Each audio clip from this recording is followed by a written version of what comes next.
বলেছেন, তার সন্তানদের মুক্ত করো, নতুবা তোমার ওপর ভয়ঙ্কর বিপদ আসবে। কিন্তু ফরৌন সে কথা শুনল না। ঈশ্বর মিশরের সমস্ত জলকে রক্তে পরিণত করলেন। কেউ সেই জল পান করতে পারল না। তারপর তিনি মিশরীয়দের বাড়িগুলিকে ব্যাঙে ভরিয়ে দিলেন, মিশরের আকাশকে মশাতে ভরিয়ে দিলেন। সেগুলি মিশরীয়দের ধুলোর মতন ঢেকে দিল।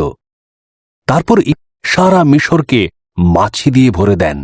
তবুও ফরৌন কোনো কথা শুনল না। মিশরের সমস্ত পশুদের হত্যা করলেন। ঘোড়া, গাধা, উট, ভেড়া, গরু ও ছাগল সব পশু মারা গেল। তারপর মিশরীয়দের শরীর ফোঁড়ায় ভরে দিলেন, শিলাবৃষ্টি ঘটালেন।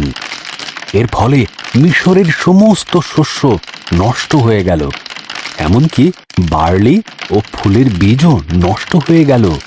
এরপর তিনি পঙ্গপালের দল পাঠালেন, যা সমস্ত ফল খেয়ে ফেলল। তবুও ফরৌন কোনো কথা শুনল না। সারা মিশরকে অন্ধকারে ঢেকে দিলেন। তবু ফরৌন কোনো কথা শুনল না।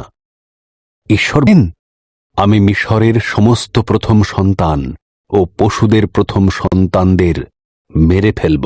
সন্তানরা একটি ভেড়া হত্যা করে তার মাংস খাবে এবং তার রক্ত দরজায় লাগাবে।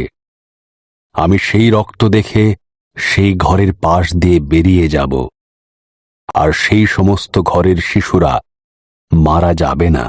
একে তারই শূন্য রুটির পর্ব বলবে এবং সব সময় মনে রাখবে। ইসরায়েলীয়রা ঈশ্বরের কথা শুনল, কিন্তু মিশরীয়দের প্রথম সন্তান মারা গেল। এমনকি ফরৌনের প্রথম সন্তানও মারা গেল। অবশেষে ফরৌন